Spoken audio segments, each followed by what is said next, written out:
Hello everybody, welcome back to my channel. So today's video is actually a recommendation from one of you guys. I'm hoping this is the recommendation that they wanted. Today's video we are going to be talking about a case. It's a very short case. It was solved kind of relatively quickly, and basically it's just a shit kind of ending. So on Monday, February 25th, 1991, Keokuk, Iowa, I don't know if I'm saying that right, I'm not from Iowa, so I don't know, was shocked when the discovery of a young woman's remains were found across the street from their police department. She had been stabbed 32 times and was left to bleed out in front of her 2-year-old daughter. So, the young woman's name was Melissa Dawn Ewart. She was born on March 26, 1971. She actually met and married her husband, Michael Ewart, shortly after she graduated from high school. She had a little girl, but her marriage was not picture perfect. It was actually quite the opposite. Michael would hit Melissa and throw things at her, and even throw things at her daughter. I do not know if he hit her daughter or not. So Melissa actually had tried frequently, more than once, to go to the police department and beg them to get protection from her husband. And actually every time she would ask them, they would say no. So she left Michael less than a year of marriage, and that didn't even stop Michael from treating her the way he had been treating her. He actually started stalking her and threatening her. So during this time that he's stalking and threatening her, Melissa's actually begging police once again to allow custody exchange, the exchange of custody of their daughter, to happen inside the police station, so that it is monitored and that he can't do anything to her or their daughter if there are police around. Like, he couldn't harm them. And once again, the police actually failed in efforts to protect Melissa and her daughter. Did absolutely fucking nothing to help this young mother who was 19, the same age as me. She was my age with a 2-year-old daughter, had been married to a very abusive man. They'd done absolutely nothing to help this poor woman out. Because in the late evening of February 25th, Michael and Melissa were exchanging custody of their daughter in a parking lot across from the police station, most likely because Melissa said she probably felt safer there.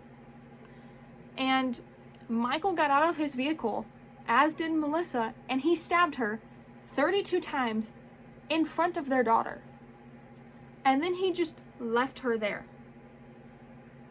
In front of across the road from the police station she had gone to numerous, maybe hundreds of times, begging to keep her safe, to keep her and her daughter safe.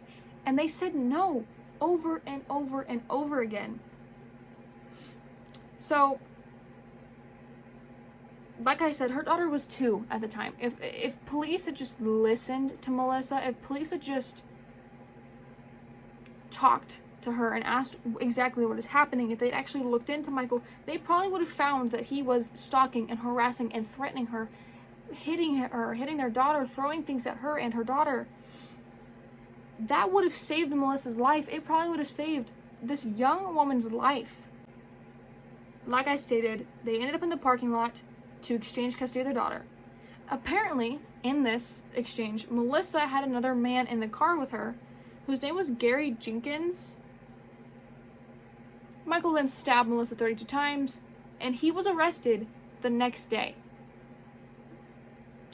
So, quick questions about this real quick. Who the fuck is Gary Jenkins? Because one, why is he not mentioned again at all? Like, any research I found, which was very limited on this case, he was mentioned one time in like 3 articles, and out of 3 articles I read, mentioned one time.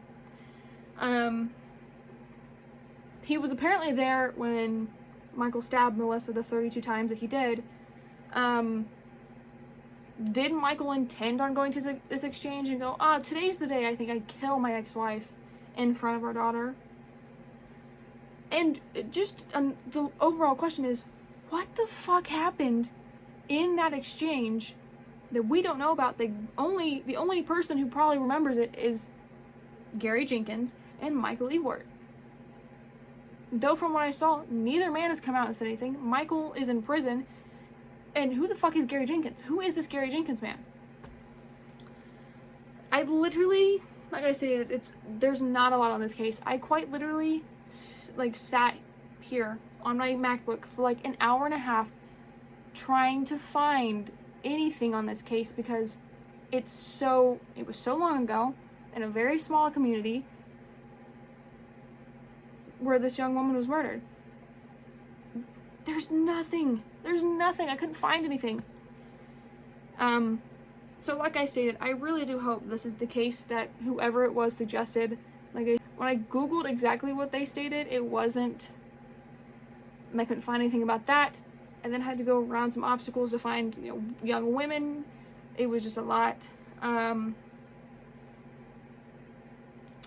This case of Melissa Ewart was actually closed confidently. Like, it was closed very quietly. But I'm pretty sure we can all agree collectively that the whatever the fuck police department, I don't know how to pronounce that, did a shit job in making sure this young woman, this beautiful young woman who had a beautiful future ahead of her, who had a beautiful young daughter who will never actually know who her mother is because she was 2 years old at the time, they did a shit job to make sure she was safe and that her daughter was safe. Like, they just did a shit job. So, in light of this case basically being a quick, short one, I wanted to state real quick, if you or anyone you know is being abused, there's a possibility of them getting out, there is a 24/7 hour domestic violence hotline. It'll be on the screen right now. And please, if you are told by a family member or a friend or even an acquaintance or somebody you walk down the street next to, if they tell you that they're being abused, please remember exactly what they tell you about, if they tell you anything about it. Because at any given point, it could end badly. It could end in death, and you could possibly be a key part of finding out exactly what happened to this person. You could have a key to solving what happened to them. So like I stated at the beginning of this video, it is a very short video, a very not much there kind of case. If you guys know about this case and know anything else about it, please comment down below. And do remember that you can also recommend a case for me on my channel on the banner. Please give me some information as much as you can about it. Very little about it, so I don't have to like copy and paste what you said and then redo it for a script. And yeah, it can be true crime, it could be conspiracy, it could basically be anything you want me to cover. It does not have to be a true crime case. It does not have to be any, kind of scary, creepy video. It can be a get ready with me if you want that, but I do not care. You can recommend a video. What else do I want to say? Oh yeah, please hit the subscribe button and like button and turn on post notifications so you know when I upload. And I'll see you guys in the next video.